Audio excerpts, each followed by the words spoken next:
What's up mga ka-vlogger? So JJ Gamay is back. So ngayon is magluluto tayo ng steamed chicken. So ito yung mga ingredients ng ating steamed chicken. Una guys, meron tayong whole chicken. So bago yan, hugasan muna natin ang whole chicken ng 1 tablespoon of salt. Tapos i-wash and dry. Tapos nyan is, ayan na siya guys. Imamarinate na naman natin siya ng 1 tablespoon of salt. Lagyan ng spring onion, ginger, and shallot. Ilagay sa loob ng tiyan ng manok. So, ayan siya. Mamarinate natin yan ng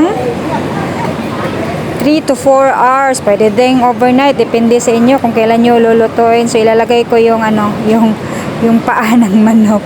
So, nahihirapan ako kasi nga nakahawak yung isang kamay ko sa cellphone. So, ayan. Nahihirapan akong ilagay. Yan, ilalagay ko yan para ano siya, hindi siya pangit tingnan pag naka-steam. So ayan, ano ko na siya, ilagay ko na siya sa pang-steam. Pero ano muna yan, i-fridge ko muna yan.